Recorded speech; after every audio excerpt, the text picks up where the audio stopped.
नमस्कार, म Prakash Paudel Deurali update YouTube channel मार्फत हजुरसँग जोडिएको छु। सबभन्दा पहिले त मेरो युट्युब च्यानललाई सब्स्क्राइब गरिदिनु होला, किनकि मेरा भिडियोहरू हजुर समक्ष आइपुग्ने छन्। आज समय सन्दर्भ अनुसार नेपालमा दुई उत्सवहरू मनाइरहेका छन्।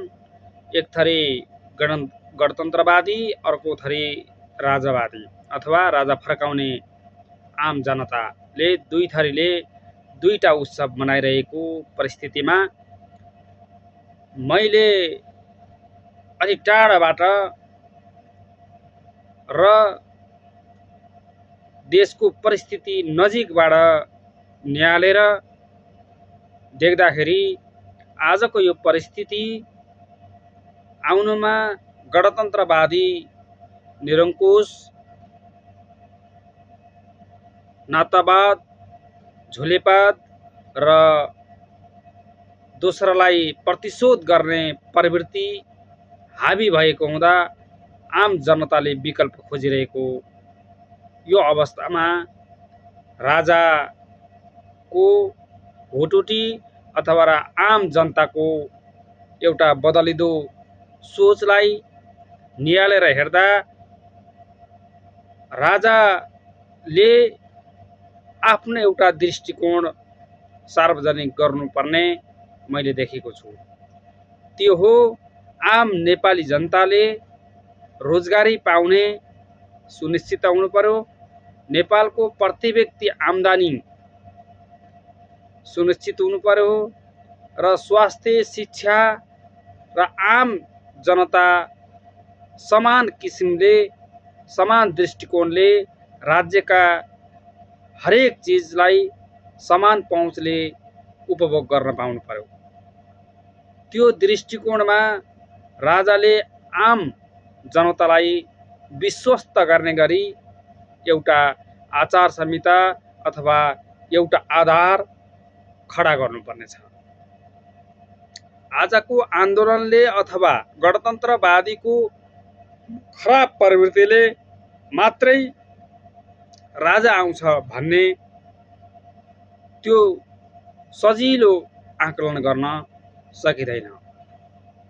आजका गणतन्त्रवादी प्रतिशोधात्मक प्रवृत्ति हावी, आफू खुसी लान्ने प्रवृत्ति, आफ्नोलाई जोगाउने र दोस्रोलाई फसाउने प्रवृत्तिबाट आक्रान्त भएका जनताले विकल्प खोजेका पक्कै हुन्।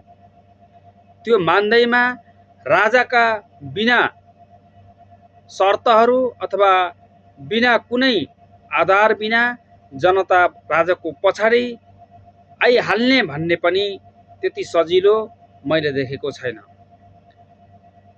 अब यो परिस्थितिमा राजाले नेपालको प्रति व्यक्ति आम्दानी निर्धारण गर्नुपर्नेछ, आम जनतालाई समान पहुँचमा रोजगारीको व्यवस्था गर्नुपर्नेछ, शिक्षा, स्वास्थ्य र आम आवश्यकताका जुन सूचक छन् तिनलाई ध्यान दिएर यदि राजाले जनता सामु आफ्ना आधारलाई विश्वस्त दिलाउन सकेको खण्डमा राजा आउनेमा दुई मत छैन।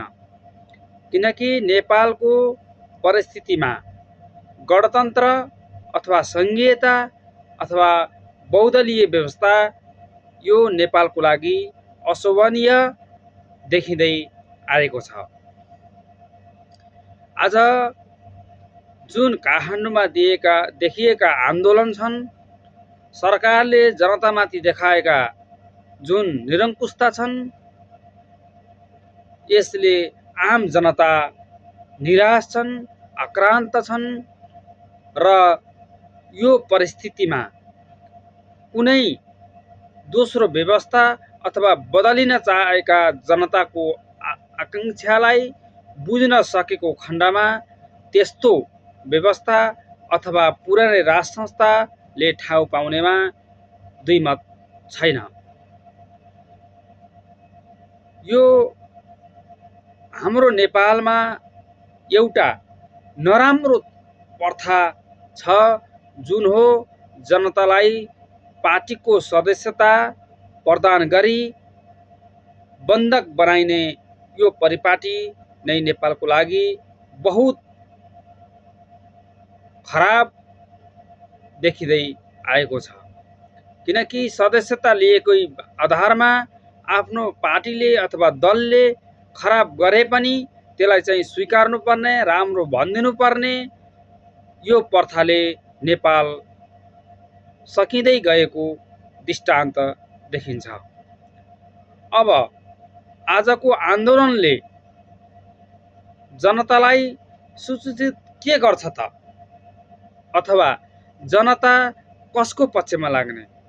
राजाको पक्षमा अथवा गणतन्त्रवादीको पक्षमा? कसको पक्षमा लाग्ने?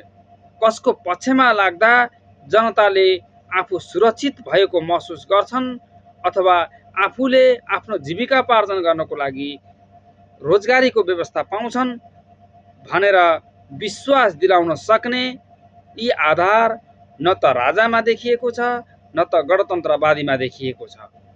यो जुन व्यवस्थाले जनतालाई सुखी समृद्धि बनाउँछ त्यसको पक्षमा नै ढिलो चाँडो मान्छे त्यसको पक्षमा लाग्ने दुईमत छैन। आजको आन्दोलनले राजा आउलान् या नआउलान् त्यो यत्तिकै भरमा भन्न सकिँदैन।